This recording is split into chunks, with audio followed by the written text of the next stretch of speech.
Testing 1 2 3. Testing 1 2 3. Testing 1 2 3. By your peers, students every year. Testing 1 2 3. And so in some way, I'll test 4 5 that's 6. the Sounds good. All right.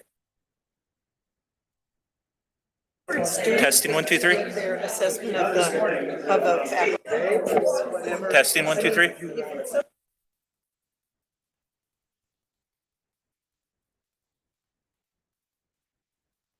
All their ducks in a row. Testing 1 2 3. Good time for this meeting. Testing 1 2 3. Testing 1 2 3. They charged you wrong. I thought they charged your, well, they charged you.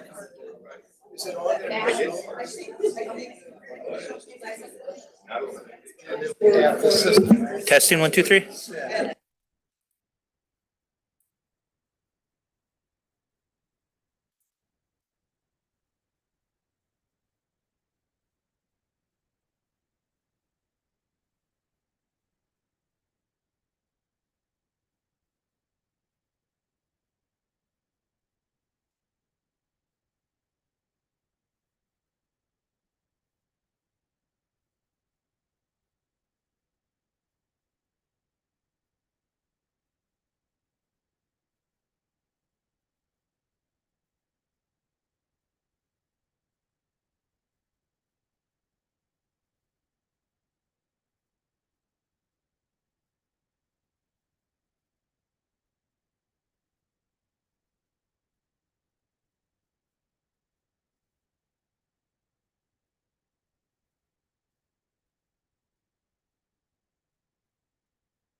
Testing 1 2 3 4 5 6.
Morning, everyone. Our first item today is a study session for the board on contingent faculty. And we have an esteemed group of folks here to talk to us about contingent faculty. Remember that we have an hour. So I will turn it over to Vice Chancellor Davis and Senior Vice Chancellor Green-Steven to get it rolling. All right, good morning, Chair Stoll, trustees, Chancellor Olson. I intend to be brief, so you have an opportunity to hear from faculty, including some faculty who served Minnesota State in contingent appointments this morning, as well as our presidents. We're joined today by President Charlier, who is the liaison to the Workforce and Organizational Effectiveness Committee, and President Hoffman, who's the University Sector Liaison to the Academic and Student Affairs Committee, and they're here and prepared to offer testimony as well. I wanted to start with just a basic definition of contingent faculty. Who are we talking about when we talk about faculty on contingent appointments? And they are essentially faculty appointments at Minnesota State that are not unlimited, not probationary, not tenure track. Contingent appointments by nature terminate at the end of the stated period, and they carry no implication of future employment. Now, many contingent faculty are rehired and have continuing service, and I think the folks you're going to hear from today fit that description. In fact, a fall-to-fall retention of contingent faculty averages around 70% at Minnesota State. So most contingent faculty do continue on in that appointment, but there is no implication or promise of future employment with a contingent faculty appointment. I want to share with you just a little bit more context before I turn it over to my faculty colleagues. In the College Faculty Agreement, Article 20, Section 7, it actually specifies that not fewer than 70% of the total full-time equivalents must serve as unlimited full-time faculty appointments, and that each state college employs not less than 60% of their total full-time equivalent employees as unlimited. So there are caps on the number of faculty who can be in contingent appointments. For the college faculty, there are 1,794 faculty members who serve in contingent appointments. That's about 45% of the head count. 1,794. It's about 45% of the total head count. However, most contingent faculty serve part-time.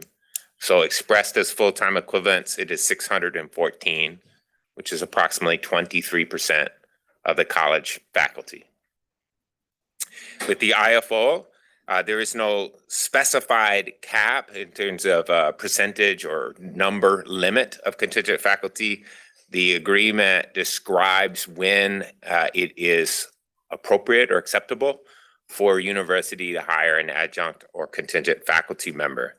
At the IFO, there are 1,308 faculty who are in a contingent appointment. That is also 45% of the head count of university faculty at Minnesota State. However, expressed as full-time equivalents, it is 561, or approximately 27% of the university faculty. Compared in the university sector, there are 1,308 by head count and 561 expressed as full-time equivalents. Compared to national benchmarks, Minnesota State does not employ very many contingent faculty relative to national comparators. Based on the IPEDS data, which we heard quite a bit about yesterday, colleges, there's 76,501 contingent two-year faculty members, college faculty members. That is 68% of the head count of college instructors nationally. Expressed as full-time equivalents is 29,546, 45%. So considerably more contingent faculty appointments nationally at the colleges. Universities are similar. 47,690 university faculty members across our country are in contingent appointments today. That's 61% of the head count nationally. 24,041 expressed as full-time equivalents. It's about 44%.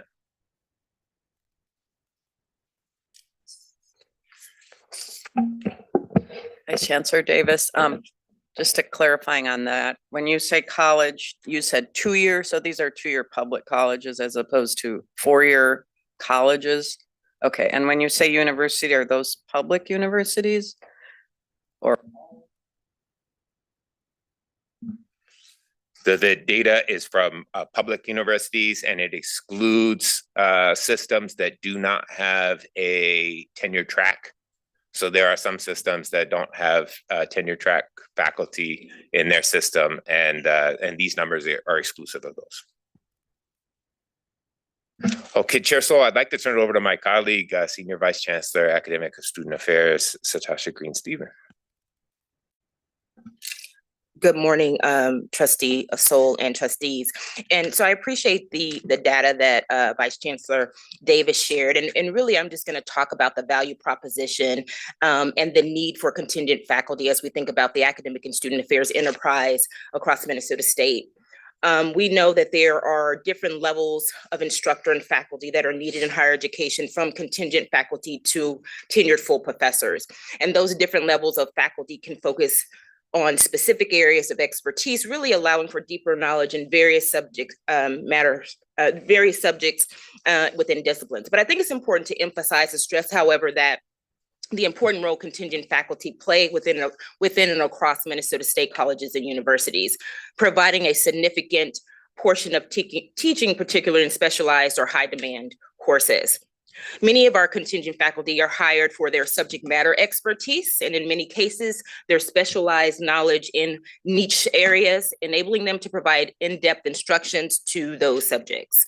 In addition, at both our colleges and our university, they contribute to student access. The wide variety of expertise enables our institutions to, in many cases, offer not only their required courses, but also allows for those additional courses that may not otherwise be offered, providing students with a variety of course offerings that contribute to student access. It should also be noted that many contingent faculty have more multi-institutional experience than their full-time instructor or tenure track colleagues, and this experience is valuable in our governance functions as well as in other roles such as teaching and research. And in many cases, some of our contingent faculty also serve on councils and committees at the institutions as well at the system level. And lastly, as we think about contingent faculty, whether they're active or retired practitioners in their respective fields, contingent faculty can provide those real-world experiences, those extensive professional experiences outside of academia, which can enrich those classroom discussions with those practical insights. And so those real-world experiences are a significant piece to our students' learning. They're beneficial to our students, and it provides a layer of quality to our student experiences.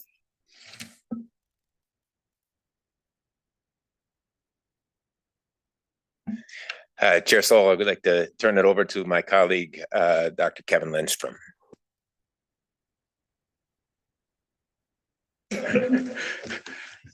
Well, thank you. Yeah, I don't know if this would be appropriate time or not to point out, we don't have a 10-year track, so the doctor doesn't mean much, I don't think. But Faith and Beth, if you'd like to join us.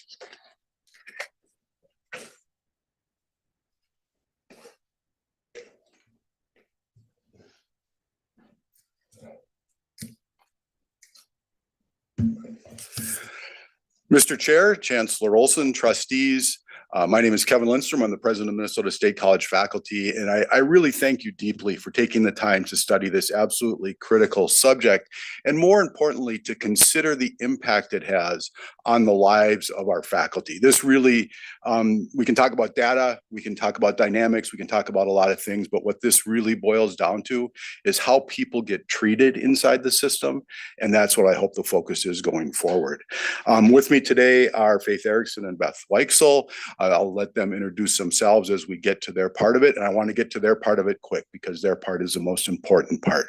I just have a couple of things that I'd like to talk about. And these couple of things are what I hear in these conversations about contingency everywhere, here in Minnesota and at the national level where I'm in those conversations. One of those things is about the national statistics and norms that you heard Vice Chancellor Davis talk about earlier. If ever there were a case where the norms or the statistics don't make it right, this is it. You have heard me use the phrase exploitation of contingents many times in the past. Just because it's happening a lot doesn't make that exploitation okay. I think it's critically important to note that we are in a different place in Minnesota in some respects, and that's a function of the efforts of MSCF over the years and our focus on this issue, but it's also a partnership with the system. We understand that you too have to buy in terms of treating people right and treating contingents right, and there, to a degree, we've done that. But we've still got some work to do, particularly as it relates to job security and stability and the impact of the lack of security and stability on individuals term after term after term, as we have payroll issues and we have insurance eligibility issues that you've heard about and were magnified by Workday, but aren't exclusively a product of Workday, year after year, semester after semester. The second thing that we often hear about with regards to the contingent discussion is the need for flexibility. I understand the need for flexibility. That's part of the managerial right. But as Vice Chancellor Davis pointed out, when we have fall to fall retention of 70% of our contingent faculty, we basically have defined through our own practice how much flexibility is necessary. I think it's also critically important to note that that 70% statistic was calculated during a period of significant enrollment decline in the past few years, when we would have sort of maximum need for flexibility. So if 70% are retained year after year, term after term, I don't know that we need the level of flexibility that currently exists. So please consider that when you hear the discussion about flexibility. The bottom line here is this is about the negative impact that currently is imposed on our contingent faculty in a variety of different ways. Most importantly, this is about doing the right thing going forward. And I think as you hear the stories today, you'll share my concern about how we best do this moving forward. So again, thank you for your time, and I will turn it over to Faith. Thank you. Okay, thank you. Thank you, Chair Soul, Chancellor Olson, and trustees. Oh, my computer. Okay, my name is Faith Erickson, and I am a temporary part-time faculty member at St. Cloud Technical Community College and an adjunct at St. Cloud State. Of course, we know that my fellow educators and I are not temporary, and many of us are not part-time. Really, we're not adjunct either, which means an unnecessary part of something. In MSCF, 16% of our contingent faculty have been teaching for 20 years or longer, 16%, 26% have been teaching for 15 years or longer, and 43% have been teaching for 10 years or longer. I'm on year 16 at my college. I've been through 16s, a few presidents.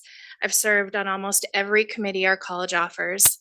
I've led faculty through an equity training course 6 times. I've outlasted everyone by attending every single HLC Assessment Academy trip. My UFT coworker half jokingly said that my winning the survival games of assessment should qualify me for a permanent position. A contingent colleague of mine has worked for 20 years with almost full credit loads each semester across 4 campuses.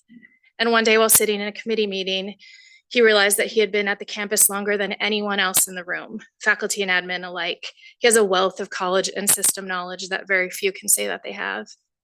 Yet temporary, part-time, and adjunct faculty continue to be treated like the ballast to be thrown over in case of emergency. But you can see from the data provided that 70% return year after year. We aren't just temporary or auxiliary, they are a fiber of the institution, or we are a fiber of the institution, and yet we are treated as if we are not. We're expected to live in a constant state of precarity. Another colleague of mine has been teaching for 13 years at 4 different campuses. When asked about her job, she said, "It's stressful. I love everything about my job, except this one really, really big piece, which is not knowing if I'm going to have a job next semester. I can give my students my physical attention, but I can't give them my full mental attention." We live in about 3 months of uncertainty each semester until the next schedule comes out. And then we hope to see our name on enough classes so that we know that we're covered for insurance and our bills are paid. And then we hold our breaths that our names stay on the schedule.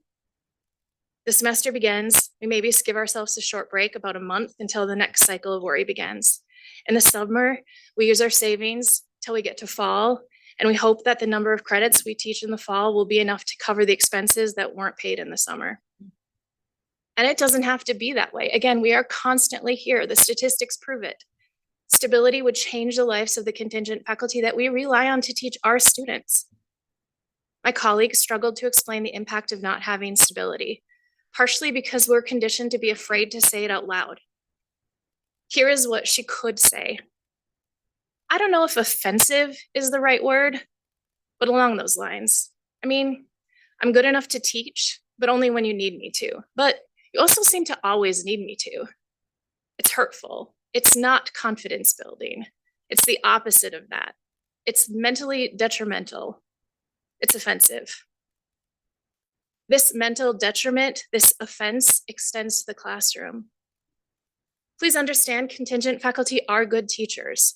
We wouldn't live in these conditions if we didn't love teaching. We are relied on for our good nature and our love of teaching.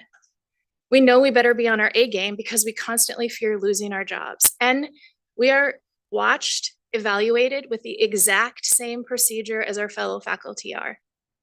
We sometimes erroneously believe that we are not good enough, and that's why we live in this constant state of precarity and financial insecurity and stress. I believe that. Since I began teaching at least 12 credits since 2009, I went back to college twice.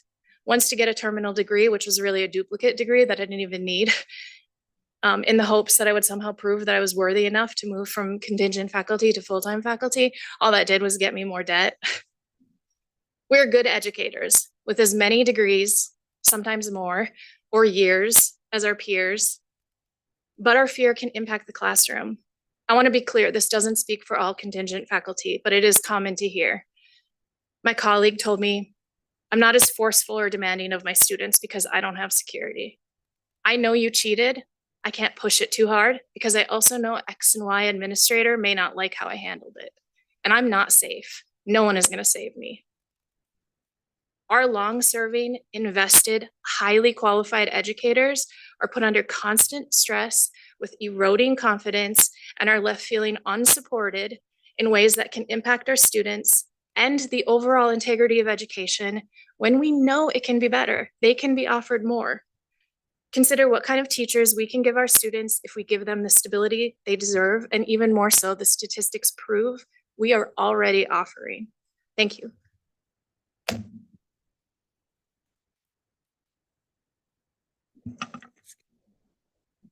Ms. Erickson. Only one can be on it. I can hear, sorry. Yeah. What do you teach and how much do you teach, and do you go back and forth between the 2 colleges?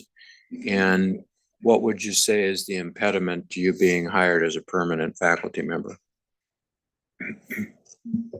I teach English, composition, and literature. I teach generally 15 or more credits a semester. every now and then I'm pushed under that.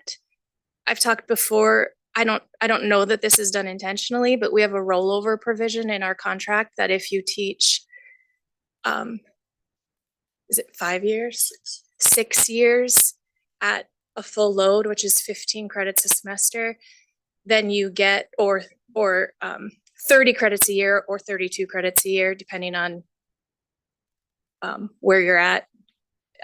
You would roll over into a full-time position. I don't know that they're doing this intentionally, but every time I get near it, or now and then I will get down underneath that credit load. Again, I'm not saying that that's done intentionally. I don't think it is, but anyway, I teach at least 15, sometimes more credits a semester, English, literature, composition. I teach at St. Cloud Technical College, and I teach at St. Cloud State University. I've been given a full load as much as I can at St. Cloud State. They've been reliable and consistent with me.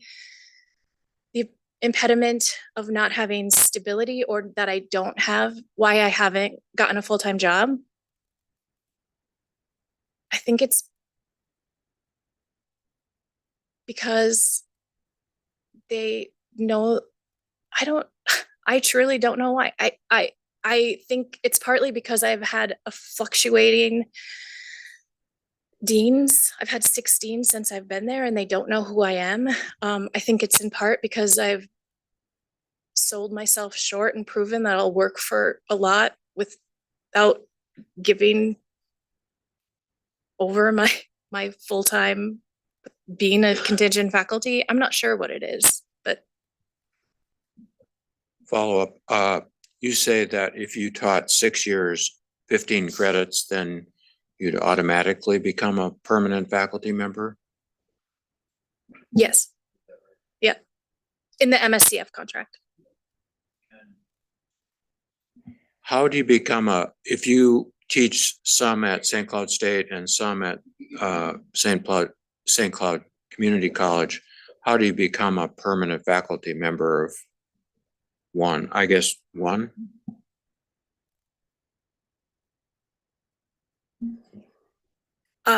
I'm not 100% sure I understand your question. Like, how would I become a permanent faculty member at St. Cloud State? Yes.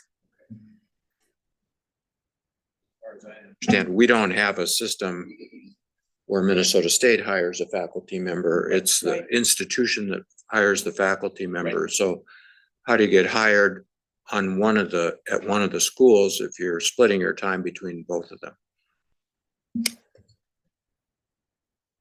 I am not sure. I would gladly be hired at one and not split my time. I've had this conversation before with someone in the system, and I think there's a misunderstanding that contingent faculty would prefer to split up their time between campuses, and clearly we would prefer not to. I think that there's this cyclical problem of we would clearly prefer the stability at one campus, and it's much better for students that way because we would be able to offer them our full attention. We would understand,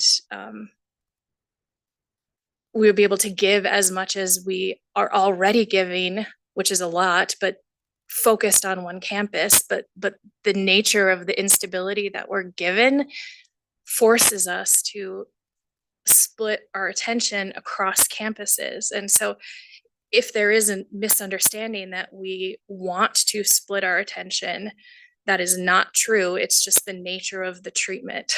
So we would much prefer to give all that we're already giving to one campus and not split our time.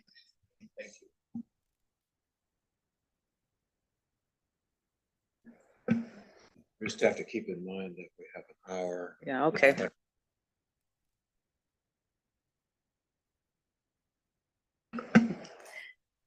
Thank you, Chairman Sol, Chancellor Olson, and trustees for the opportunity to speak to you today.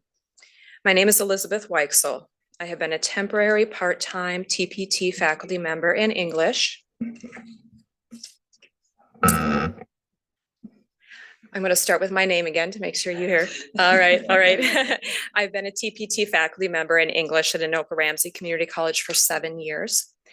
I also serve as the part-time faculty liaison there, which means I am privy to the kinds of private struggles about money and health and anxieties that we don't often share with others in our work lives. I'd like to share some of that with you. At the heart of it all is the persistent precarity experienced by contingent faculty, and a lot of what I will say echoes what Faith has said. First, a small example from my own experience. For 7 years, I have consistently been assigned a roughly half-time schedule, so 7 to 8 credits per semester. But last month, I was offered only 3 credits for the spring. I was devastated. I felt that my years of service and commitment to students were devalued and unappreciated, but it wasn't just about my feelings. A 3-credit load meant 2 things: a reduced amount of work at a 40% pay cut for that work, and no access to health benefits. I would not be paid according to my qualifications and experience. My family had hoped to have access to healthcare coverage, but that was no longer an option.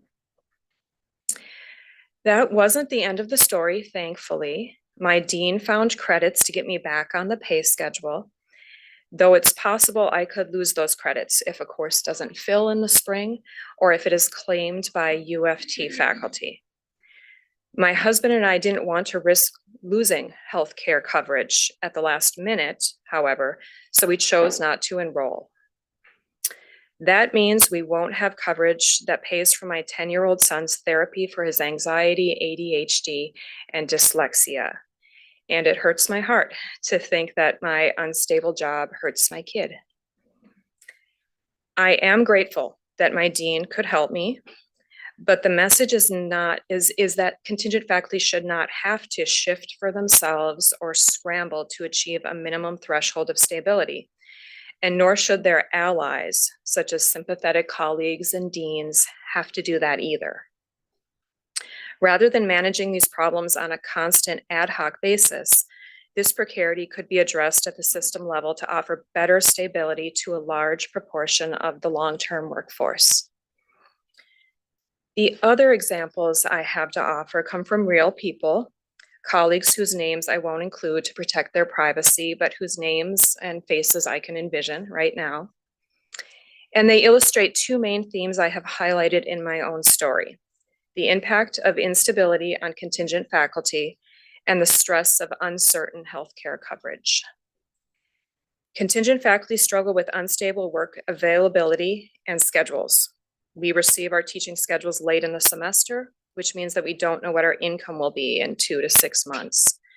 And we don't know if we will have access to benefits. Many faculty save money, not for retirement, but in anticipation of losing income or simply to make it through the summer, over which we are not paid. Our schedules have adverse health effects. Burnout is a probability when we work too much because we have to. In the feast and famine scenario that a lot of us live under, the feast is not celebratory or healthy. One colleague of mine tells me he sleeps just a few hours a night because his schedule has him at one college for night classes and then at 8 a.m. the next day at a different college. And he works a lot in addition to having this really difficult schedule. He can't do this indefinitely. Faculty burnout hurts institutions and students as it means we lose expert and experienced instructors. Contingent faculty live under the constant fear of losing health benefits, and even if one doesn't lose coverage completely, the cost swings wildly with changes to credit load. One can go from paying about $200 per paycheck to nearly $700 per paycheck in the same year. When you're suddenly earning less and you have a mere few months' notice, who can absorb that kind of cost? The greatest cost is to health itself. It's common for contingent faculty to delay or postpone needed health care because of uncertainty about coverage. Their health care is determined not by their needs or doctors' recommendations, but by practices that keep them in precarity. 2 summers ago, another colleague of mine lost summer coverage and had to cancel planned surgery because her fall assignment had not been finalized in time. We can, as I have, speak of this in terms of cost, but how does it feel? You feel that your very well-being is of little value to the state of Minnesota, an employer many faculty commit to and serve for decades. You feel that your family's well-being is tenuous. Finally, you feel that these problems experienced by hundreds of contingent faculty can be taken seriously and that solutions are possible at the system level. Those solutions could benefit not just faculty, but institutional strength and student success. I appreciate the chance to share these stories with you, and I thank you for your time and consideration. Thank you. One or two quick questions? Thank you, Mr. Chairman. Thank you for your testimony. You made a statement that I'd like to have clarified. You said that you're going to have two classes unless claimed by.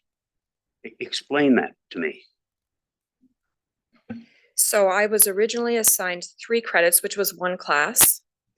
And then my dean found other credits, another class, and some work on a task force that added credits to my schedule. And that put me above the threshold for being on our pay schedule. But if a class doesn't fill, that's one reason why I could lose that and I would drop down below that. And within our contract, there's a provision that classes for TPT faculty can be claimed by UFT faculty to fill their loads from across the system.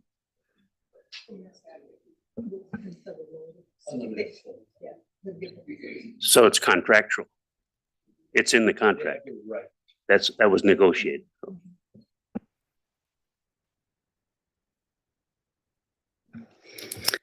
Hello, I'm Jenna Chernega. I'm the president of the IFO. And what we're talking about today, as Kevin indicated, is incredibly important. And I really appreciate the board's interest in this topic as well. It's also very complicated. IFO and MSCF have 2 very different contracts when it comes to these sorts of positions. And in fact, what we call our positions is very different. So you'll hear reference to TPTs, adjuncts, community faculty, fixed term. These are different terms for different parts of our contracts. In the IFO contract, there are basically 3 kinds of contingent faculty. Fixed term faculty, and I'll go through each of these after I talk about what a fixed term faculty position is. I'm going to have Chrissy Fine from Winona State speak to her experience in that kind of position. But fixed term faculty members are those who generally are teaching between 13 and 24 credits a year. They qualify for health insurance because they're above 12 credits. And those positions are usually limited to 4 years. In our contract, it is very clear that fixed term positions are intended to be temporary positions to fill temporary needs. And if a position lasts longer than 4 years, perhaps it's not temporary and needs to be assessed for possible conversion into a permanent position. Our faculty members who are in fixed term positions have one very small benefit in the contract called prior consideration. Usually this is told to them with a lot of excitement when they are being hired, and it does not get enacted as often as we would hope it gets enacted. But prior consideration means that if a full-time permanent position, a tenure track position, opens up doing basically the same thing that they are doing, that their materials would be considered before the rest of the pool. So the search committee could look at their materials after having worked with them for some number of years and say, yes, we think this person is qualified for this permanent position. We would like to interview them or offer them the position, and do that before looking at the rest of the pool. There are a lot of caveats to this though. For example, if that person in a fixed term position does not meet one of the criteria for affirmative action qualification, and there are people in the pool who do, prior consideration is overturned by the Human Resources Department. And so even though the department has gone through that process, the person has gone through that process, the Human Resources Department often says, no, we have to look at the pool because we are seeking to meet these affirmative action goals. We have seen a lot of folks be told, well, you know, you take this fixed term position, a permanent position will open up, and then you'll be considered under prior consideration and you'll obviously get it. And then that's not, in fact, what happens when they get to that point. I do want to pause here and go to Chrissy, have her talk a little bit about her experience, and then I'll go back and talk about two other kinds of contingent appointments in our contract, the adjunct appointments and community faculty appointments. So. There she is. Morning, everybody. Thank you for letting me join via Zoom, although my students would have been very excited to cancel class. I didn't want to break their hearts today. So as Jenna said, my name is Chrissy Fine. I am fixed term faculty in the Department of Undergraduate Nursing at Winona State University. I am full-time. And I do echo a lot of the same emotions and feelings that my colleagues, nice to meet you, have also shared. What I want to share with you today, though, has my specific experience being a nurse with 20 years experience deciding to leave direct patient care to come to academia. And I want to share that it was kind of a hard decision to make because of that uncertainty of what a fixed term means. So what if I go and I love it? I'm not guaranteed. I just have to leave my position that was filled before I even officially started at Winona State. So I did have to keep my foot in the door there just in case I didn't like it or that Winona State did not hire me back. So what I want to share is, so my first year in 2021, I interviewed. Yes, I took a pay cut, even if you average out the amount of months worked, etc. Because that is very common for the nursing profession. However, halfway through my first year, I had to reapply or start thinking about going through that entire process again. So as somebody who is not familiar with academia, just figuring out the landscape was a bit of a challenge, to say the least. And let's see, so I had to go through the interview process again, which in our situation, it was a search committee made up of department faculty who was using their time and energy to go through the process of vetting me as a person who they've already seen me teach, they've worked with me, we have offices next to each other. So our search process then, I meet with the department chair, I meet with the dean, I meet with HR, I meet with our IFO individual, I have a panel interview with the entire search committee, and I do a teaching demonstration, all on top of resume, cover letter, diversity statement, and everything else. So I did that twice. And then it was the jumping through the hoops, I will say it, of waiting for an offer, trying to negotiate a wage, which was not effective, and then being ready for the next year. In the middle there too, there is this very vague area of you can be on this committee unless you're a fixed term covering a sabbatical, or you can vote on this unless it's this and this. So there is that area where you do feel like even though you are a professional with a lot of experience and a lot of talents to bring to the position, you are also kind of seen as less than. So I am a nurse of 20 years with 2 masters working on a terminal degree and do have that feeling of less than. It is not the culture of the department, because at these meetings where we're deciding workload, we're talking as if, Christy, when you come back in the fall, would you like to teach this class again? But I don't have a contract in hand that says I am indeed coming back in the fall. Although it feels like everybody just assumes, but yet there's that internal struggle that I might not. So luckily the past year, it was just waiting for that contract to arrive to say yes, instead of having to go through the entire interview again. However, my chair is put in a very awkward position of having to ask me a couple weeks ago saying, Chrissy, since this is your 4th year, do you realize you need to reapply for your job? Yes. So as I am in my 4th year, I am looking at interviewing for a third time for this position. I'm very hopeful that it might be a probationary since I am working on my terminal degree. However, in the back of my head, I'm also looking at what nursing positions, in what areas, what people do I know that I could have connections with to continue to remain employed without a gap in my employment. Also with that, my story is I think is very similar to many others. However, the anxiety and stress of waiting for that actual email with the contract offer and seeing other people get announced that they've accepted an offer to be back in the fall, but you haven't gotten yours yet. I know that's a little bit of process on the department's part.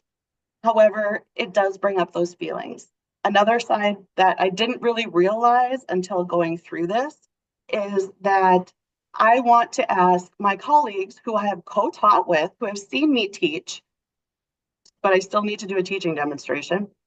I can't ask some of them to be my references because they are on the search committee. So then it turns into myself and other fixed term faculty saying, will you be a reference for me? I'll be a reference for you. And just as a point of reference, when I started in 2021, I believe I was one of 5 fixed term faculty.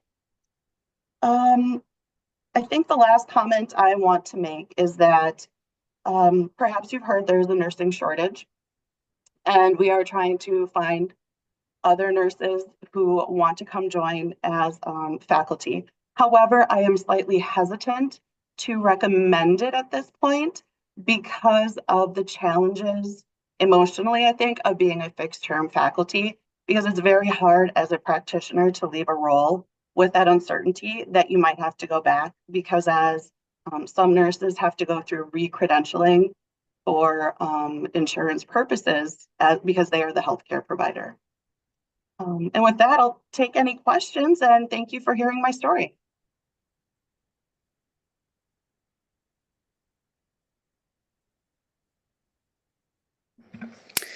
All right. So like I said, Chrissy is a fixed term faculty member, so she's a full-time faculty member. In our contract, we also have 2 other categories. Adjunct faculty is a term you hear a lot. Those are faculty members who are teaching at 6 of our 7 campuses. Metro State, I'll talk about specifically in a minute. Adjunct faculty are teaching between 1 and 12 credits per academic year.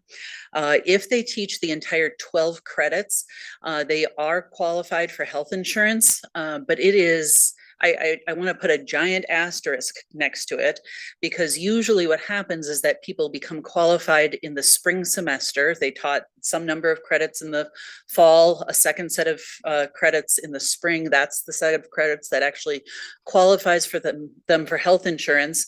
They hop onto the health insurance, and then they have to be kicked off again in August because they don't have enough credits in that next fall to qualify for health insurance. And so it is this constant cycle of being on and off of health insurance if this is the form of health insurance that they are using. I'll just say my husband is an adjunct faculty member. He has taught at 8 different institutions, public and private.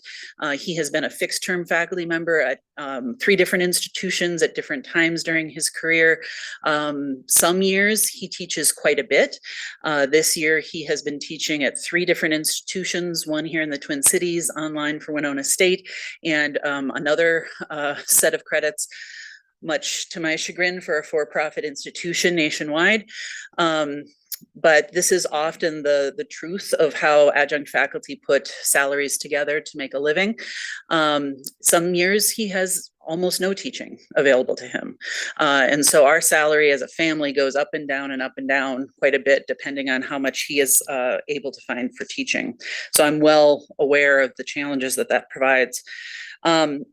Our faculty, our adjunct faculty, as Eric Davis had noted, we use fewer adjunct faculty than many institutions across the country. In the IFO contract, that's not limited by percentage the way it is in the MSCF contract. In the IFO contract, it's limited by reason for hire.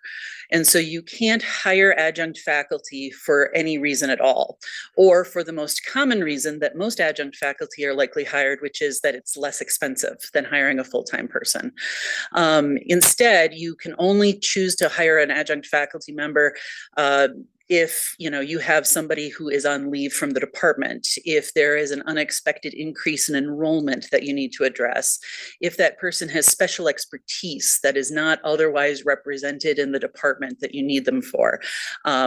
So there are about 5 or 6 different reasons in our contract, and that has at 6 of our 7 universities served to limit the number of adjunct faculty pretty effectively. Not that we don't love our adjunct faculty, but we do think that it's better when people have access to full-time jobs, and want to make sure that that's the primary kind of employment available.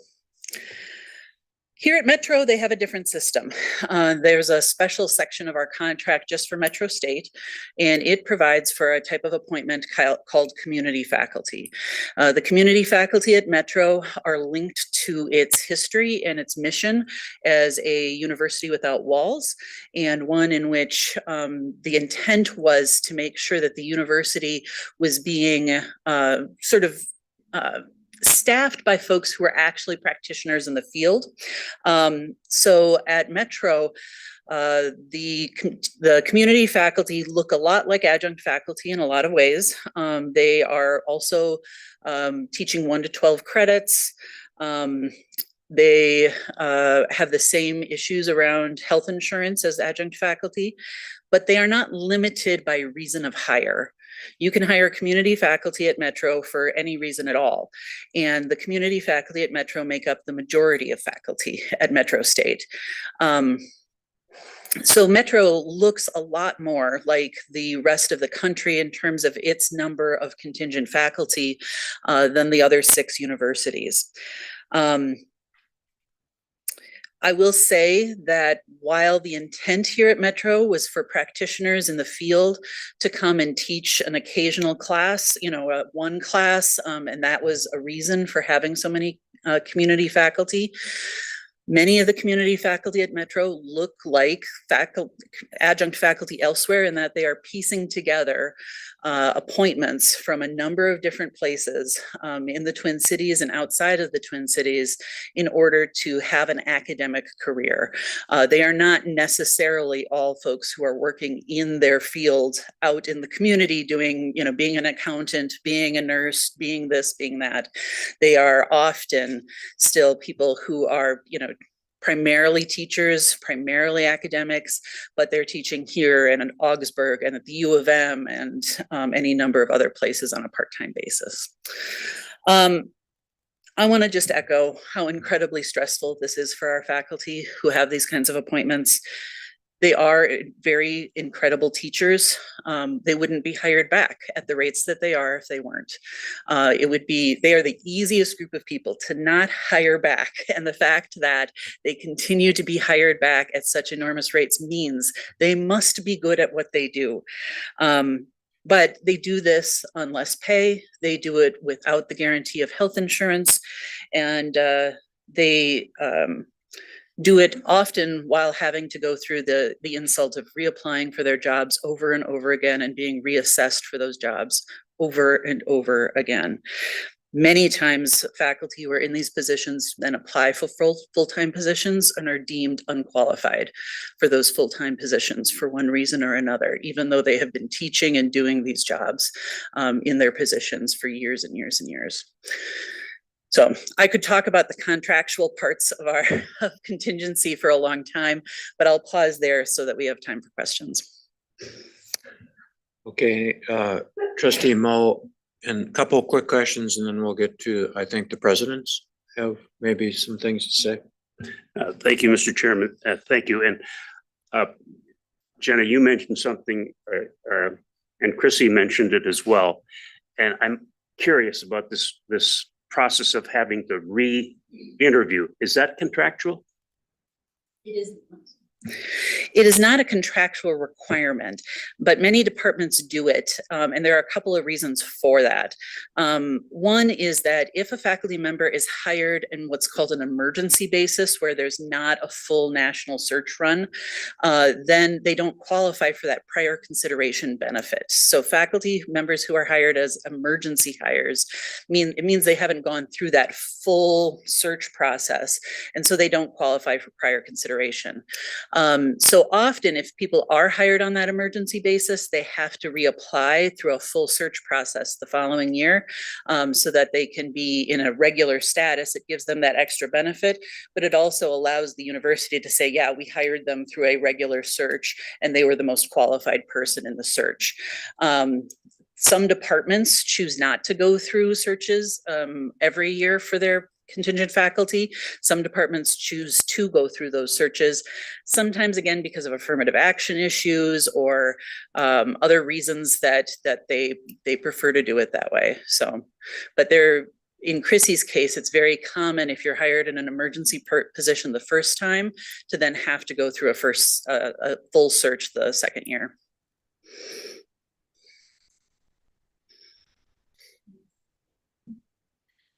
Thank you.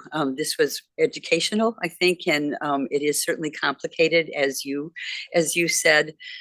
So I have to situate myself. I'm speaking from the perspective of someone who is a tenured full professor emeritus, have served as a department chair, have served at 2 institutions as a chief academic officer, and then at one institution as its chancellor would-be president for 11 years. And I say that only to say that this is complicated from a variety of perspectives. And I understand that. I appreciate the struggles that you articulated for us. And I think it helps us understand. But now I'm trying to think of what my role is as a board member. And it seems to me that there are at least 3 considerations here, and one of them we haven't addressed at all and probably won't today. But it's the question of how we balance the need if the contingent faculty are the margin, in a sense, which is a really crass way to describe it, but that is how it works, I think, at institutions. How do we balance that with the need to provide a really good and healthy workplace for our employees? Students don't know the difference when they're in your classroom. They don't know that you're an adjunct faculty or a contingent faculty. You're their faculty member. So we need to provide, and I'm thinking from the perspective of a board, a good and a healthy and respectful workplace. And then the other thing that we haven't talked about, and that we should add, I think, to the list of things that came up yesterday when we were looking at trends in higher education, is the role of tenure in higher education. And it is clearly under attack by boards and by state legislatures across the nation. And so that respect for and protection of academic freedom is another one of the issues here. And that hasn't come up. And I think as a board, it is something that we need to be clear about in terms of what our perspective is in relation to that and how it intersects with all of the issues that you brought in front of us. Thank you.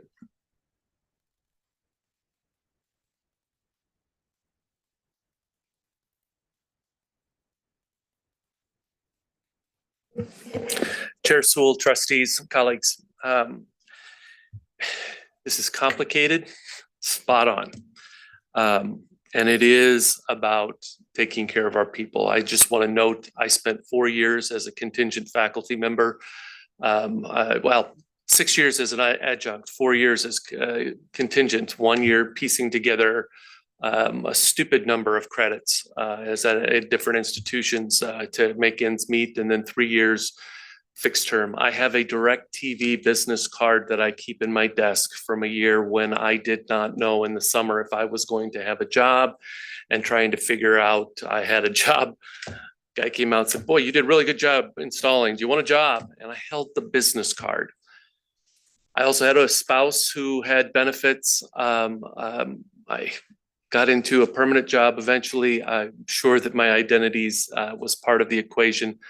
I just want to validate that what you're hearing here from these folks is real. It may not be the full experience of our contingent faculty, but it is real for a number of them. This afternoon, I'm going to meet with a business industry working on some novel partnerships and how we might repackage some of the delivery that we do with our programs. It's an opportunity to grow enrollment. It will be a novel approach. I will need to lean on some flexibility. I would not want to bring someone into a permanent position for something that is entrepreneurial or novel. As we work on navigating our budgets in very dynamic times. And yes, you're citing percentages here from these dynamic times. We know we have dynamic times ahead, and our reserves in many of our institutions, universities in particular, are thin, putting us in positions that makes it difficult. We do not want to go to that space. As difficult as it is to not renew a fixed term position, an adjunct position, it's really difficult to retrench a faculty member who moved with the promise of the opportunity for tenure. So it is complicated. Within our ranks, we have folks who are teaching all the reasons cited in the contract. Expertise. Some people only want to teach a couple classes. They want to be part-time. Some want to teach and not to engage in the scholarly work that our tenure line faculty do. There are some complications that fit within the parts of this body, and yet it does not take away the challenges with the folks. I will say that some of the kinds of pieces cited here about types of experiences, if someone is intentionally, if we have contracts that lead to perverse decisions where we are gaming someone into less than a certain number of credits every certain number of years in order to keep them from going full time. And I will say that in prior experiences, I've seen those games happen. We've got to find ways to address that. I will also say that I've seen firsthand my deans and provost and others working tirelessly to try to be as caring as possible and mindful of the value of our contingent faculty at our campus.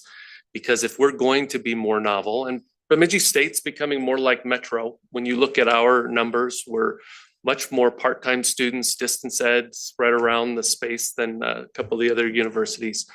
We're going to need some flexibility and need to engage in the difficult and promising aspects of shared governance to make sure that we do better while also maintaining the flexibility to create stability for our institutions moving forward.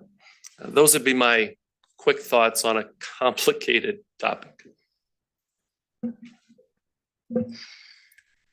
Trustee Soul, trustees, and Chancellor, thank you so much for bringing, you're right, a really important topic to the forefront. And I think the comment I've heard over and over is a complicated topic. This one weighs heavily on me. It really does. My dissertation was on adjunct faculty. That was the term used in that part of the nation. And every time I've been before you, I've talked about culture and the importance of how people feel. We don't want any of our faculty or employees to feel this way ever. I mean, we really do not. But the complexity of this is the very real need. I'm sorry, Kevin, for flexibility. It's real, right? We are constantly struggling with how do we create this wonderful work environment, but also have colleges that are able to balance their budgets and respond. So not to say that one is more important than the other. Actually, I think it is. I mean, I think the way people feel is always more important, but the solution to this problem is not easy. It might help you to know that the colleges view adjunct faculty, contingent faculty, and fixed term faculty as critically important members of the college community. And they come to us in a lot of different ways. What you heard here is one example of faculty who seek full-time employment and deal with these challenges. But it might also help to know that there are very few programs across our colleges that don't need adjunct and contingent faculty to work with our full-time faculty to meet the needs of our programs. So when we knew that this session was happening, one of my colleagues said they had a great carpentry program fabulous UFTs, of course. But even though UFTs are unlimited in their status, they are not unlimited in their capacity, right? We can't just keep loading UFTs. And as that program grew, they brought on additional faculty that are part-time that worked in the construction field and loved working in the construction field, but also happened to really believe in that college and wanted to be part of that program. We see many examples of this. And in some ways, they look a little like the community faculty that you referred to, Jenna. They provide talent, expertise, and direct connection to industry. Perhaps the most ubiquitous example of how important those faculty are to us are in our nursing program. Chrissy talked a lot about nursing, and we have amazing unlimited full-time faculty who work tirelessly to prepare students for that field. But the Board of Nursing does and should require tremendous clinical experience. If we didn't have access to contingent faculty who work in hospitals and generally want to work in hospitals, some move to academia, Chrissy, you're absolutely right. They provide incredible experiences for our students on a part-time basis in OB, in Surg Tech. If we didn't have those faculty, we wouldn't have nursing programs. So these faculty are so important to us. And I know we're running out of time, so I'll just share two more quick things. They also allow us to respond to workforce needs in creative ways. When you think about brand new programs, many of us think of 2-year programs and we just hire faculty. But increasingly, these programs are not always 2 years. In fact, you all saw one of those programs at Central Lakes College last month. I know it seems like 6 months ago, but I think it was only last month that we looked at the meat cutting and butchery program. Our industry leaders said to us, this should be 1 semester. Get them in, get them out. Here are the skills. There's no full load there. So had we not been able to hire an incredible TPT who has grown that program, built that program into something that is now full-time, and I expect that it will continue to grow, and I sure hope he converts. That's what we want to see happen. We wouldn't have a meat cutting and butchery program were it not for contingent faculty. So they're really important to us. And the flexibility is incredibly important to us because every year we have to balance budgets. And while I hate the idea of saying, I'm sorry, I don't have courses for you, I hate that. But I hate even more saying to my institution, we're in layoff, last in, first out, sorry. I can't go there as the place that I arrive first. So we need this flexibility. These are talented faculty. And I do want to underscore that when you do reading nationally, you'll hear or you'll read that contingent faculty across the nation are seen as second-class citizens. They're not in Minnesota. As Kevin said, we're different here. They're talented. They serve on committees. They advise our clubs. They help us to meet our mission. But the need for flexibility is real. And while this weighs deeply on my heart, I have to tell you that many of my colleagues and I have worked in other states. I won't throw those wonderful states under the bus, but I will tell you, and you're right, we shouldn't do what other states do. It's not good enough. But when I become frustrated and this weighs on my heart, I think, you know what? I am proud to be part of a state that is different. I'm proud to be part of a state that does have protections in place for contingent faculty that are not in place in many, many other states across this country. The fact that our contingent faculty do have access to benefits eligibility, and I wish it were more stable. The fact that they're on the salary schedule, the same salary schedule that our unlimited faculty are on when they hit 5 credits. I wish it were lower, but I don't think there is a way to afford that. And the fact that there is a pathway to becoming unlimited, if that is what that faculty wants and the college needs that. At least we have those things. I'm not saying that we can't improve. Of course we can.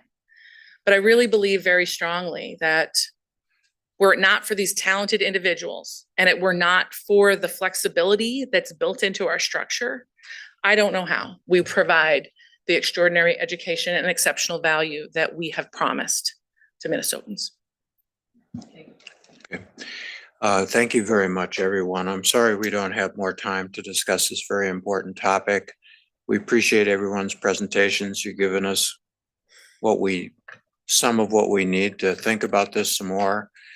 It's better than just the snippets that when Kevin comes up to the table during our meetings, we needed more information about this. I did for sure, and I think many of us did too. So we appreciate very much and appreciate everyone's work in the system, and we'll take 5 minutes and start the board meeting. Thank you.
Okay, I will call to order the meeting of the Board of Trustees. So let us stand and say Pledge of Allegiance to the flag behind us here. I pledge allegiance to the flag of the United States of America and to the republic for which it stands, one nation, under God, indivisible, with liberty and justice for all.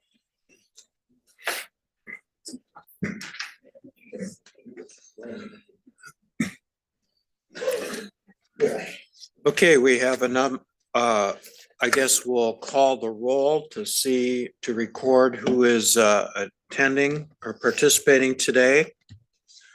Trustee Coles. Here. Trustee Erlinson. Here. Trustee Gubrowska. Here. Trustee Hipsch. Here. Trustee Ibrahim. Trustee Janizich. Here. Trustee Jackie Johnson. Here. Trustee Jana Johnson. Here. Trustee Mo. Here. Trustee Muriel. Trustee Richter. Here. Trustee Sharon. Here. Trustee Teffer. Here. All right, thank you very much. We have a number of people who've asked for an opportunity to address us briefly today. So we'll start with lead MN. All right, come on up. Kalen Roeder. Okay, welcome.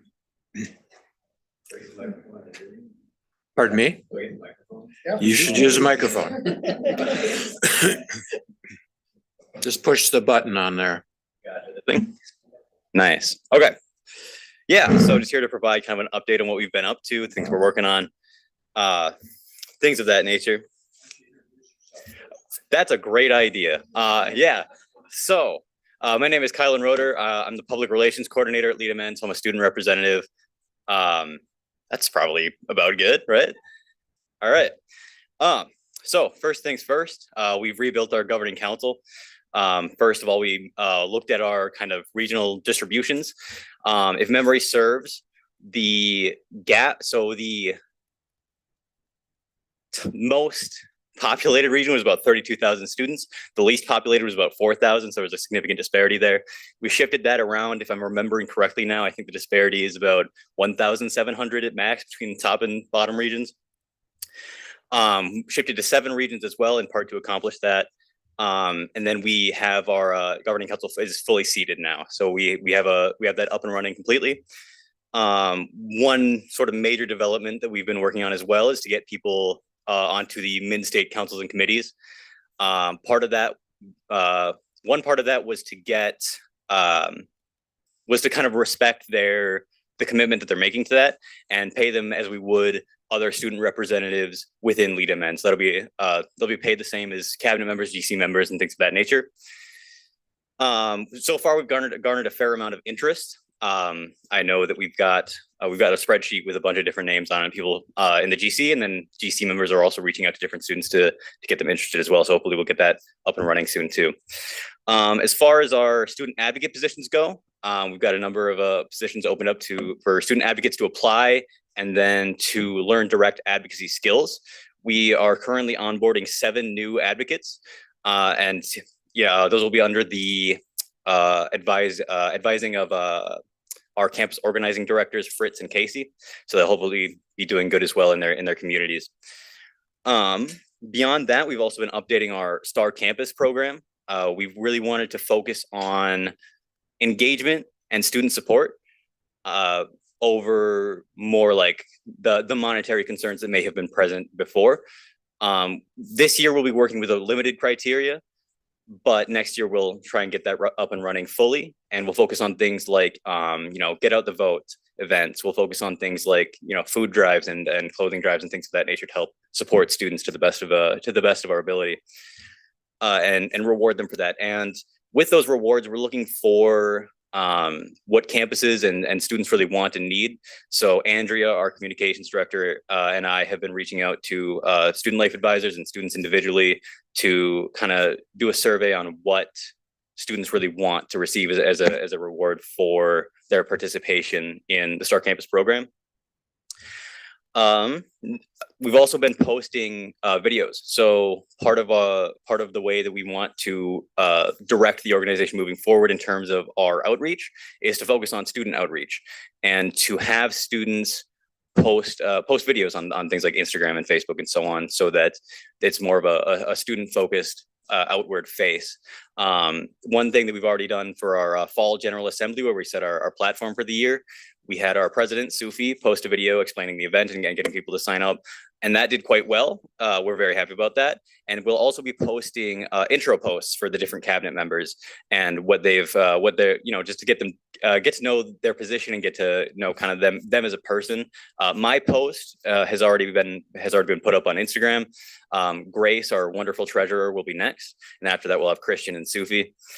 Beyond that, so things that we have coming up, we've got Advocacy Day and our new the Art of Scholarship event. For Advocacy Day, our president and vice president, Sufi and Christian, will be working with our policy director, Molly, to get that down. Our Christian will be working on the event planning and Sufi will be working more on like the policy and talking points and so on.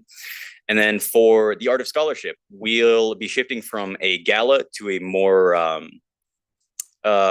more art-focused event. So essentially, we'll have things like a communal mural where people can work together to assemble that kind of large painting. We'll have an art market with part of which will be part of the sales will be given to the student artists. That'll be about 70%, and then 30% of the sales will go back into the scholarship program. And then just overall the revenue, any of the revenue generated from that event will go back into Lead Amend's scholarship program, so we can give it back out to students and support them to the best of our ability.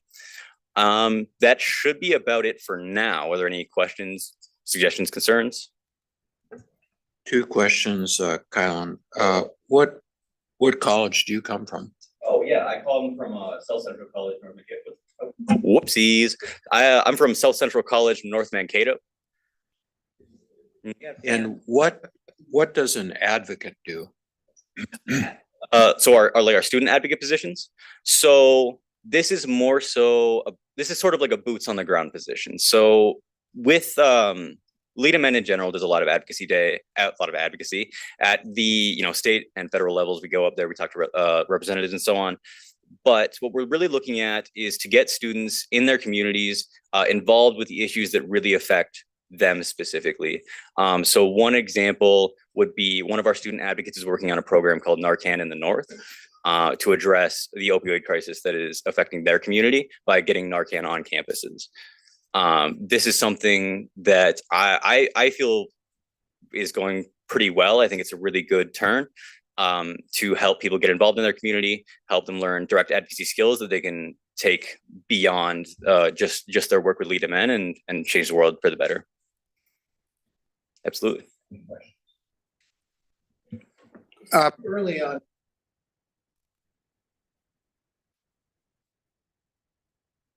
Sorry, we haven't, thank you. We haven't heard a lot from Lead Amend in terms of its work. And I just wanted to clarify a confusing bit of your presentation early on. And you were referring to wanting to participate in the Minnesota State sort of councils, or there was reference to that, and then reference to DC fellows or something. And I can't recreate because I.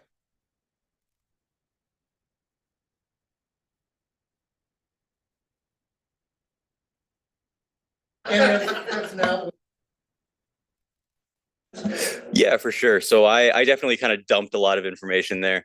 So totally chill.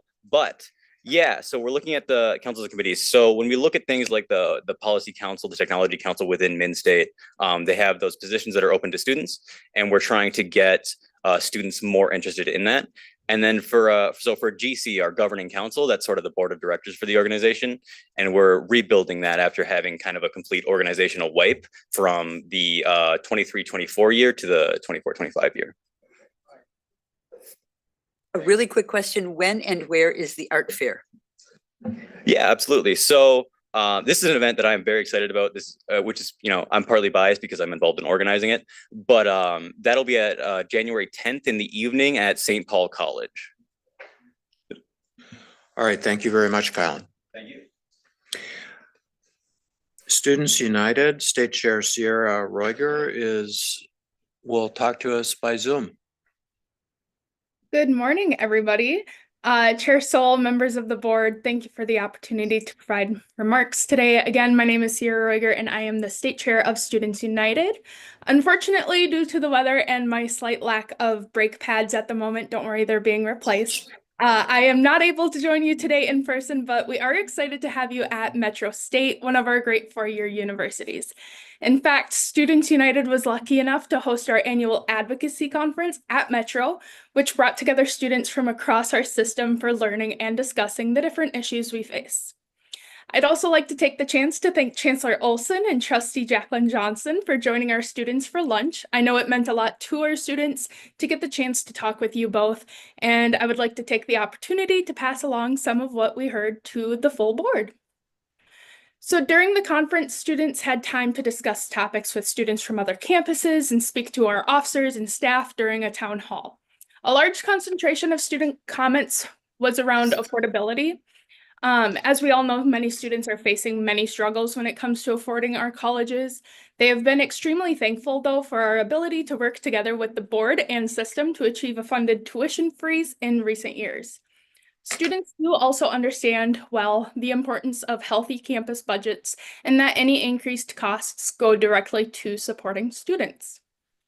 We also heard many comments about the importance of student work and compensation in making college affordable. Students talked about campus minimum wages and the need for uniformity of wages, even if students work for the food service vendors.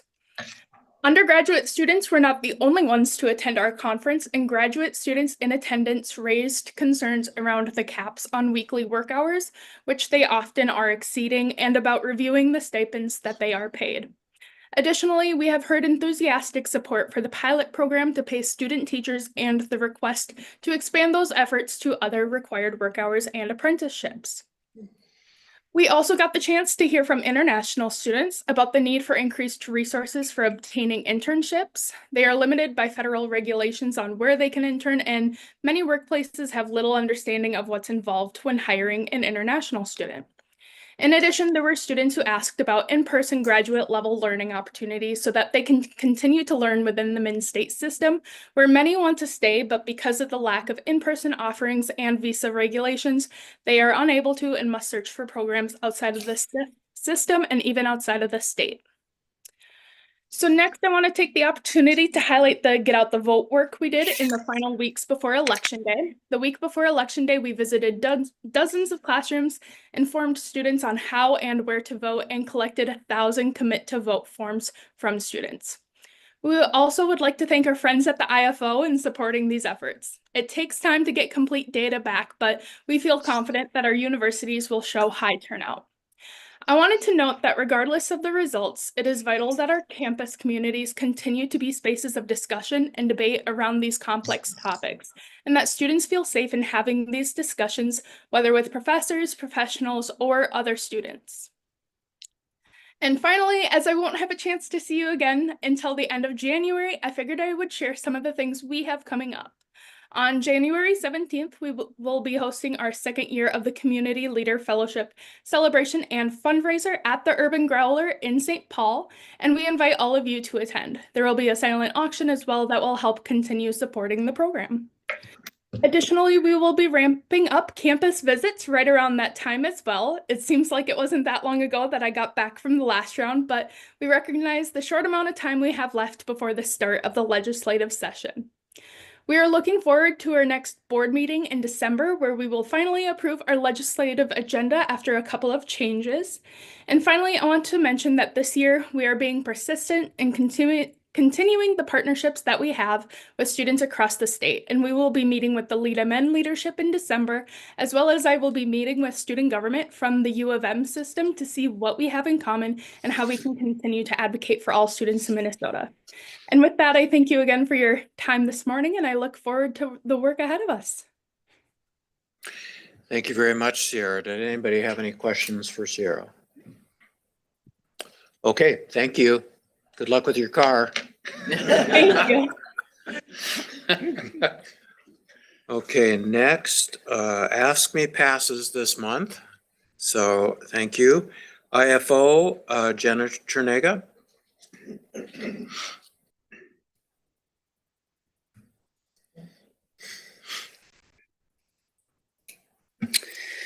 Hi, I'm back. Kevin dared me to figure out how to fit in Totally Chill into my, I don't know that I'll be able to, but, right. So, I have today just, instead of trying to weave this into a, nicely constructed narrative, I just have some points about some of the things that have been going on over the last couple of days that I've been noting down. And perhaps most importantly, yesterday I had to leave before we got to the topic about the biennial budget request, but the IFO fully supports the biennial budget request, and we're looking forward to supporting it at the legislature this year. We also our faculty have taken a real interest in the proposal over 510 and the changes in terms of the system reserve accounts. We've had a presentation at our meet and confer on it. We've asked a number of questions that Bill Mackey had put up on the screen. Several of those were from our meet and confer, I know. And we have a board meeting ourselves starting tomorrow and running through Friday that we'll be also discussing that, and we'll probably have a better sense of an official position on it after that discussion. The post board has been a topic of much concern at the IFO. We are, of course, concerned about our faculty colleagues and the impact that change as proposed by the post executive director would have on their programs. But I think in my discussions with criminal justice faculty from across the system or across our universities, the bigger concerns they have are actually around the impact it will have on policing, and that this is a move backwards policing. And that this is a move backwards in terms of training police officers in Minnesota, and a special concern that while we have an interest in making sure future police officers are trained in issues of inequality, of race and ethnicity, of mental health issues, that the post-created curriculum may not share those same values.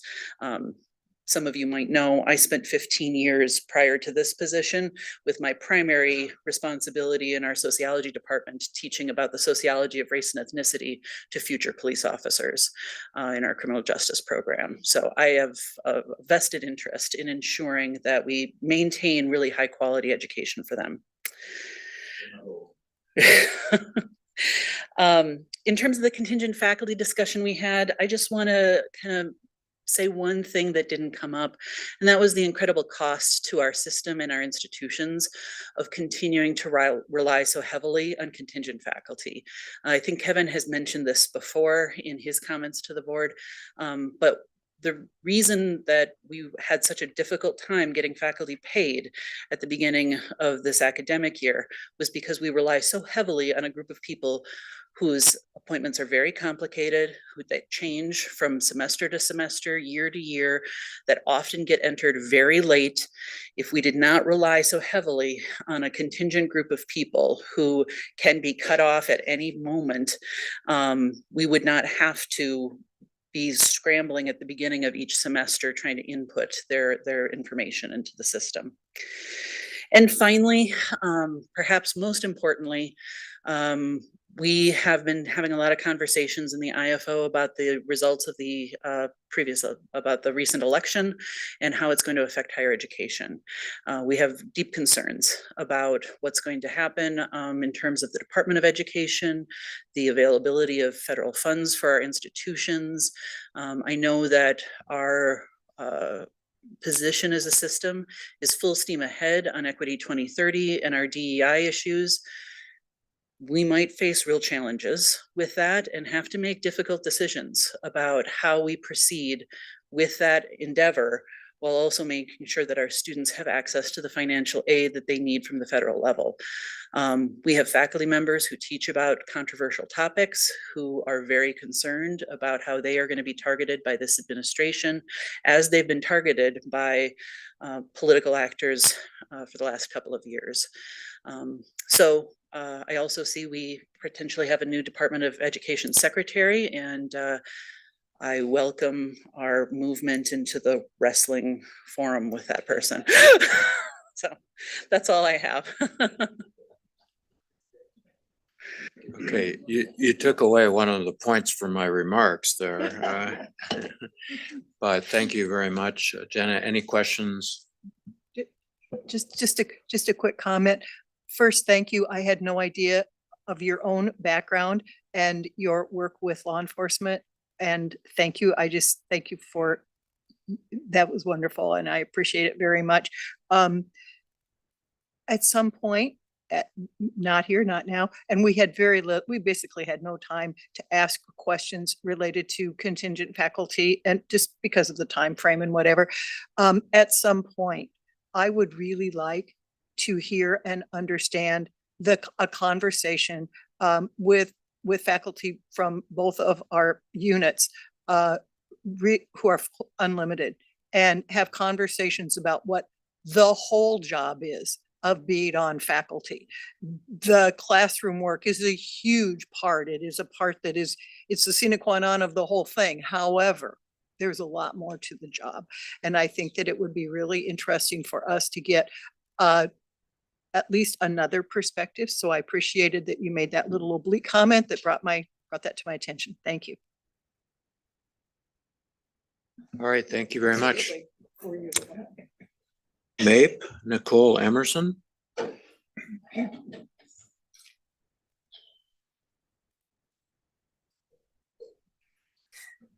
I left the book in my backpack. Hi, I'm Nicole Emerson. I'm the statewide meet and confer chair for MAPE. So I lead the higher education MAPE members in the state of Minnesota. You know, I'm talking a lot about workplace well-being and mental health, especially of our MAPE employees. And, you know, I'll keep coming back as I keep getting emails from people across the system on issues that are happening, right? So I was hoping to specifically speak on the abuses of the other duties as assigned in job descriptions, but it's hard for me to have that conversation without also kind of talking about like, for example, my position. I'm the assistant director of student life at South Central College. Kylan is one of my students there. And he, you know, and so as the assistant director of student life, I am an unclassified academic professional too. That is my classification, but it's unclassified. So in MAPE, we have classified employees who have bumping and bidding rights. Our probationary period for classified employees is 6 months. They have seniority. So in terms of letting people go, the seniority comes into play. Unclassified employees don't. We don't have seniority. We have 12 months probation or 12 months probation when we start a job. We don't have bumping and bidding rights. And when we get laid off, we used to have 0 days notice and we had to leave that day. My team was able to get in a 30-day, 35-day period of time for our employees, but that's as much as we could get. So the terms of employment for a lot of our employees, and let's just, I'll put this into perspective. We have about over 2,000 MAPE members in the system. And over 900 of those people are unclassified. So having different retirement benefits, having different terms of employment, having all these lack of job security, let's say, that impacts people's lives. that impacts their mental health and well-being so when we talk about campus culture, when we talk about those sort of things, it's hard to have those conversations without talking about these unlimited, permanent, unclassified employees of Minnesota State is only in Minnesota State. So we have 17,000 MAPE members in the state of Minnesota. We have hundreds of state agencies where we are spread out. Unclassified, permanent employees are specific to Minnesota State, right? So there's temporary unclassified in other agencies. We're the ones that have the permanent unclassified unlimited employees. So over 900 of us have this uncertainty, how easy it is to let us go, how easy it is to lay us off. It's hard. And so having that conversation has to happen when we talk about when supervisors are coming to my unclassified MAPE employees and saying, we're assigning you grant work. And, oh, okay, I'd never done grant work before, right? Ever. I have no experience in this whatsoever, but because I work in a finance office, I'm gonna get grant work. Am I gonna get paid extra for this? No, we're gonna put it in other duties as assigned. Or an ITS person is being told that now this ITS 5 person in their department left. And because they don't want to hire somebody to replace that person, they want the ITS 4 to do the job of the ITS 5. Am I going to get paid or reallocated, for that matter, to do this person's job? No, we're going to put it in other duties as assigned. We have a college in the system who has 20% of their staff job descriptions as other duties as assigned, right? So this is something that goes into what we're talking about in terms of workplace well-being. Our members, especially unclassified, have they don't feel like they can stand up for themselves in these situations. When supervisors say, this is what you're going to do, and this is where we're going to put it, if they push back, it's easy for them to be let go. So these are things that are happening, and this plays into that larger conversation that I keep coming here with on workplace well-being and mental health. This plays a huge role in the toxic culture and the fear that our members have across the state on whether they're going to have a job or not next year or next semester or whatever. And having that ability to push back, they don't feel like they have it because of the terms of their employment. So yes, I'm going to keep coming on workplace well-being as long as it affects our members. It's important to keep looping in these conversations and knowing that our members, especially our MAPE members across the system, are dealing with these issues, these supervisors, these toxic situations. Okay, Nicole, I ask quickly, who sets the terms of these arrangements? Are these contractual terms? Yes, the unclassified permanent is in the supplemental contract that my team does bargain with Minnesota State about, yes.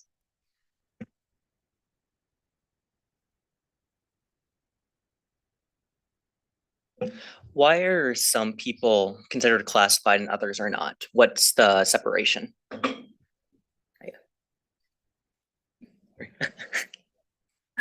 Eric loves me by now. Chair Sol, Trustee Richter, unclassified appointments are in statute. And so there's a specific authorization for the Board of Trustees or for Minnesota State to have unclassified appointments. They are primarily academic in nature. So the kinds of jobs that Nicole is referring to are typically classified as academic professionals 1 through 5, depending on the level of responsibility that the incumbent holds or the position holds. And they're generally responsible for academic support for students.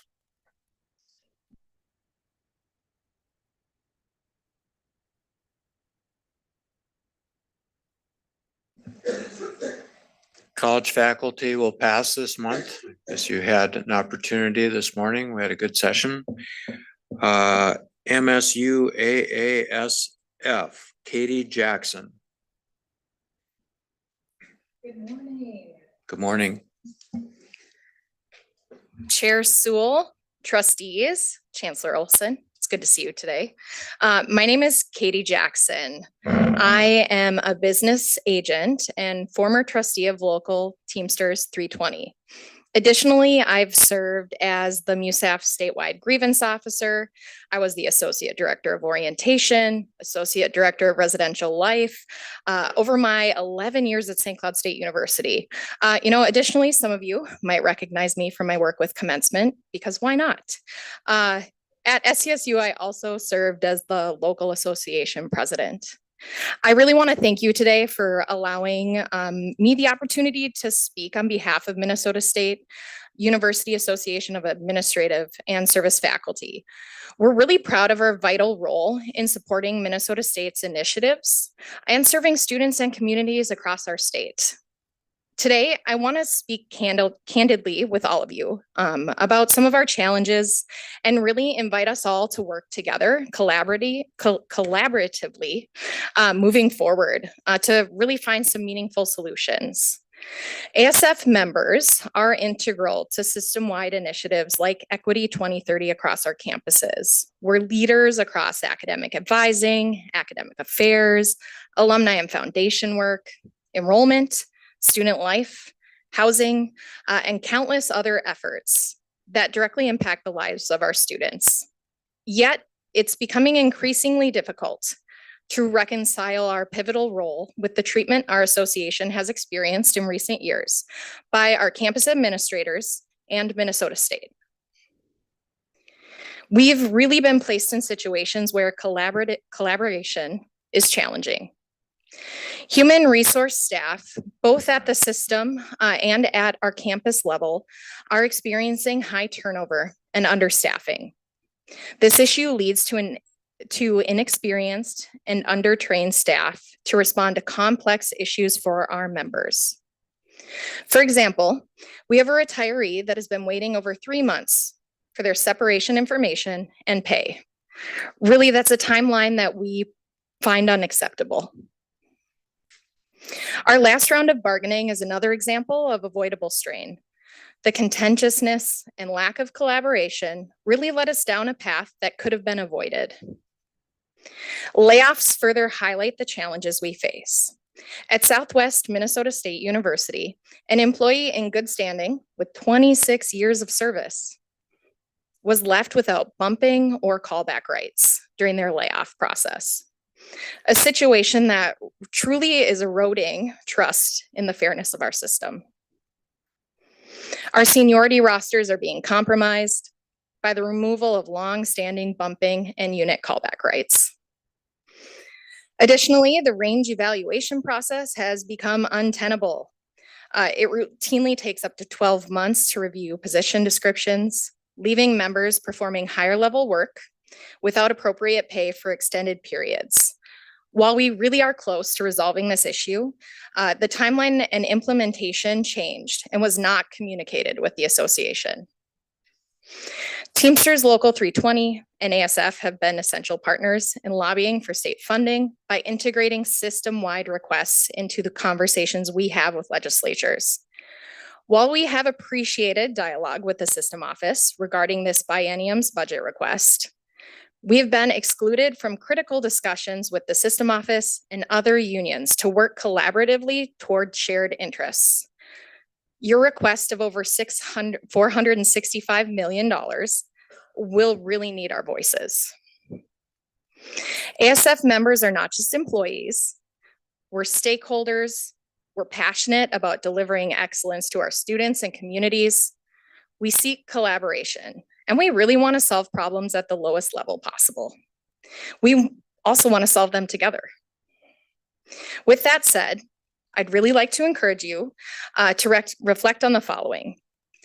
How can we work together to ensure that ASF's perspectives are seen not as obstacles, but as opportunities to strengthen our system? We have a shared mission to serve Minnesota's communities and students. ASF Teamsters stands ready to collaborate with Minnesota State to build a future where our contributions are acknowledged and valued, not just in words, but in actions. Let's align our efforts to create a system that truly supports the people who support our students in person every day. We invite you to join us in this critical work. We can achieve so much more together. Thank you. Okay, questions for Katie? Trustee Sharon?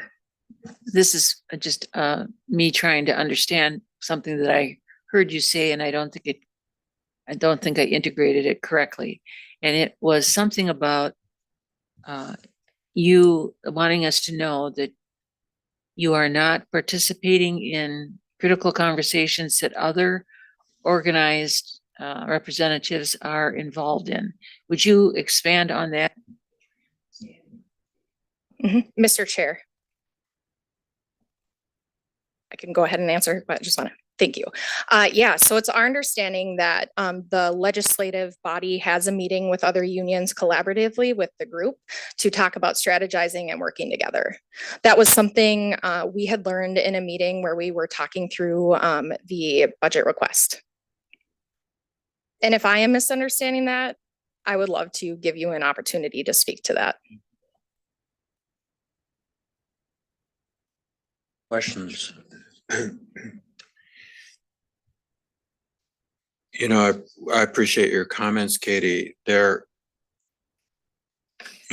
have a list of grievances that really I wouldn't even know how to begin to respond to, because they're not something that the board normally deals with. I mean, we believe in collaborative governance and making Minnesota State a great place to work, but I guess we'll have to leave it to other people in the room who may have more influence in resolving your issues. But thank you very much.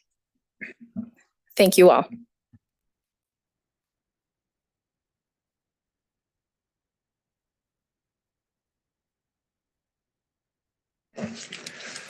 Thank you, Chair Sewell.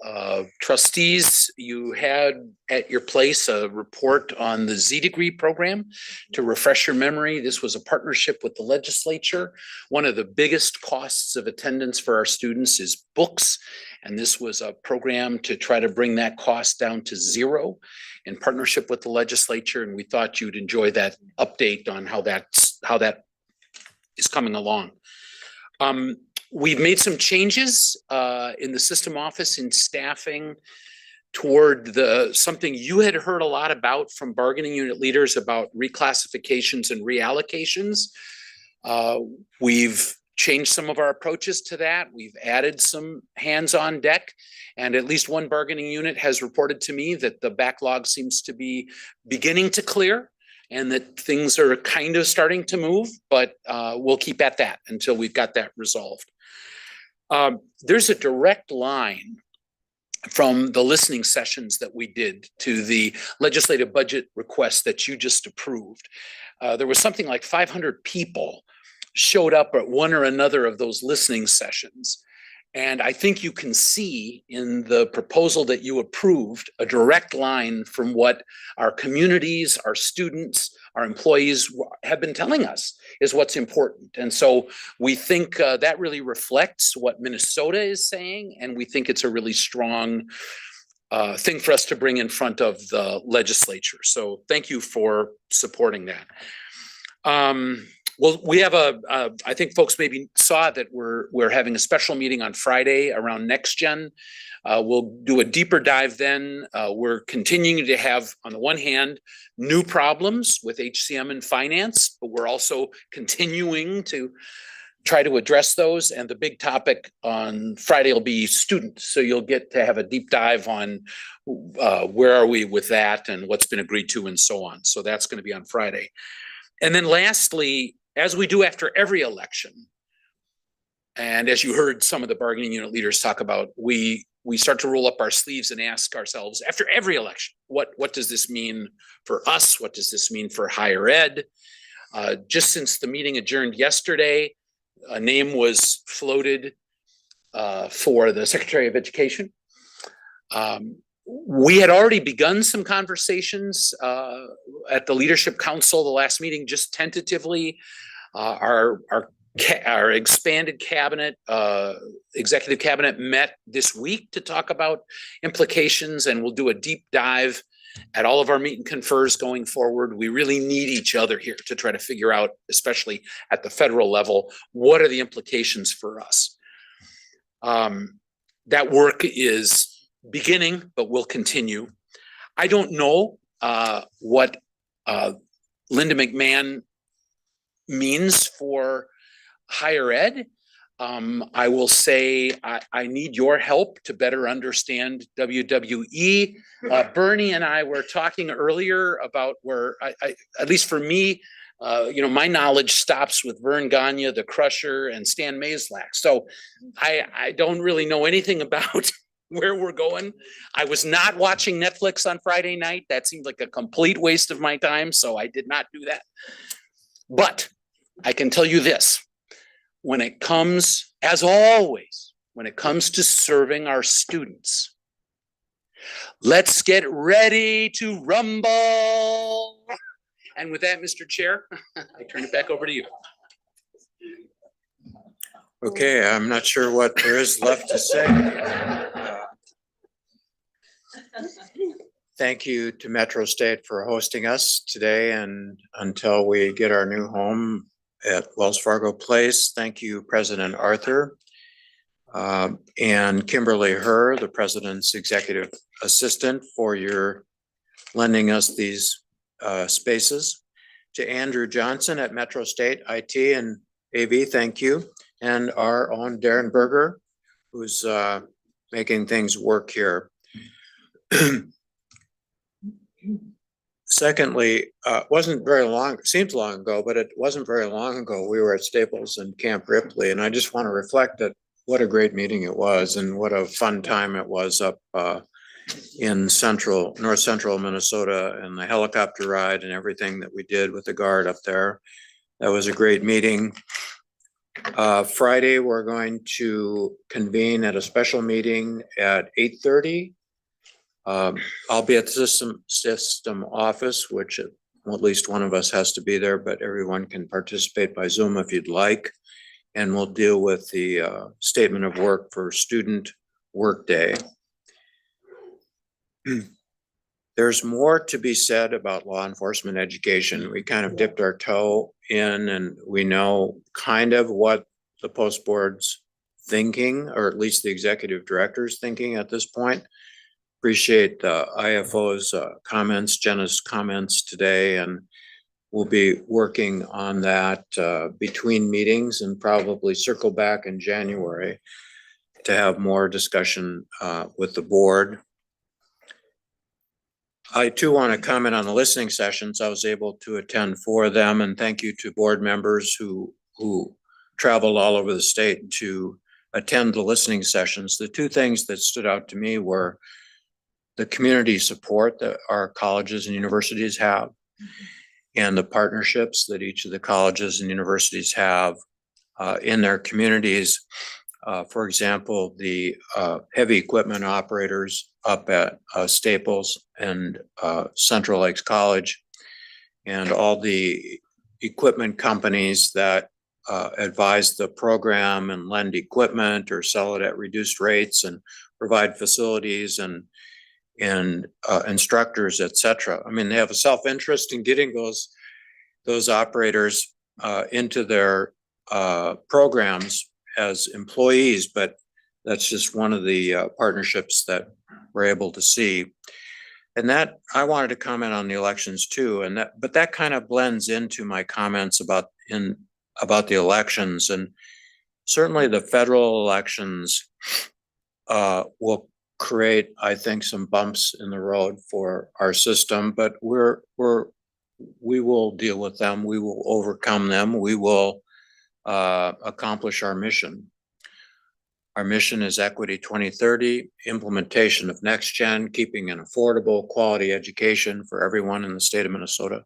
270,000 students this year we will serve, and we will get that done. Business as usual, full steam ahead. We may have to do some twists and turns and maybe rename a couple of things. We'll see how it goes, but we will get our work done. And on a state level, we have a very diverse system. I expect that those equipment operators up at Staples have different political views than perhaps the general studies students at Normandale or Metro State. So we have a diverse system, and I expect it reflects the populace of Minnesota. And, they voted kind of almost 50-50 on a lot of things. But we have a lot of supporters in red territories in Minnesota. And if you look at, where our colleges and universities are in red areas of Minnesota, we have a lot of support, I think, in the legislature for Minnesota State, because we do the work to provide the workers for our state. The heavy equipment operators, the mechanics, the nurses, the law enforcement officers, the teachers, etc. So I think that we'll do fine in the legislature, and we can draw on their support, right, Bernie? Just not, Bernie. Just say yes. He agrees, Yeah, okay. So those are, thank you also to the trustees who are going to attend the December commencements. Actually, I called Amanda to sign up for them, and they were all taken. I was impressed that you all got in line before I did. I was very impressed with that and appreciate that. So thank you very much for your participation in this meeting and your commitment to Minnesota State. Next, we have a consent agenda, which the items of which are listed on the agenda for this meeting, 1 through 8. And does anybody want to remove an item from the consent agenda? All right, then I will call for a motion. So moved. Second.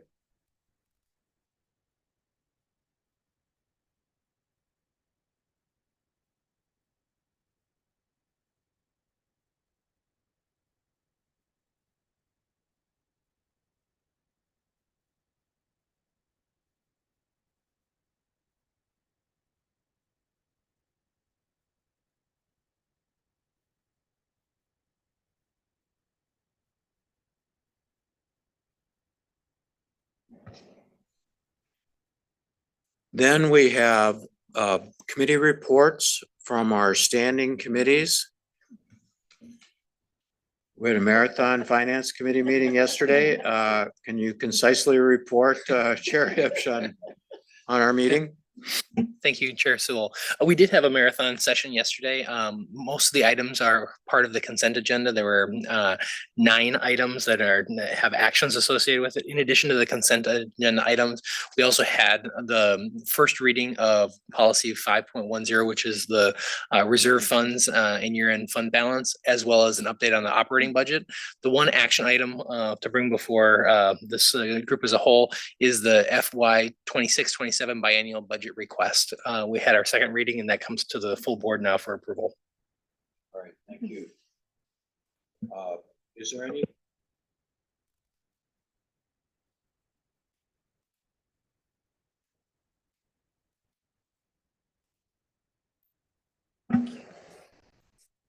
If not, all in favor of the committee's motion, say aye. Aye. Opposed, say no. Motion carries. Okay, academic and student affairs. Thank you. The Academic and Student Affairs Committee met November 19th, which was yesterday. As part of the board's 5-year review cycle, Senior Vice Chancellor Satasha Green-Steven described proposed minor changes to Board Policy 3.43 accreditation. This was a first read. Next, Board Chair Soul, who co-chaired Minnesota State's Law Enforcement Education Reform Task Force, updated the committee on task force recommendations from fall of 2022 to the present. Recommendations, action steps, and meeting minutes summaries were provided to the committee electronically. That update was followed by a presentation from Eric Misla, the Executive Director of Minnesota's Peace Officer Standards and Training Board, which is often referred to as POST. He summarized changes his board has proposed, which will immediately impact current and future students, curriculum development, and the faculty who educate 86% of the state's police officers in law enforcement and criminal justice programs. Presidents Reich and Boyd, representing impacted programs, were at the table with the committee. An engaged discussion ensued, seeking clarity, raising concerns, and trying to find common ground as next steps are determined. Thank you.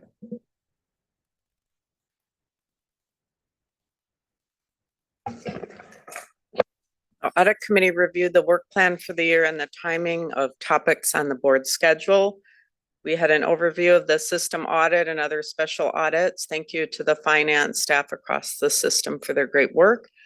We received an extensive overview of the financial statements as well. Finally, the board asked for a trends in higher education report last academic year. We received a brief overview of 3 of the 12 topics that were presented earlier this year to Leadership Council.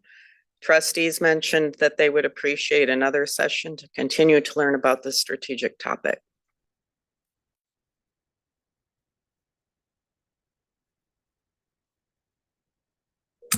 Thank you very much, Chair Soul. We held a very brief meeting yesterday, and the only item of business was a first reading of proposed amendments to Policy 4.1 Personnel Plan for Minnesota State Administrators, largely technical edits, and we adjourned quickly. The second reading to come forward in future meeting.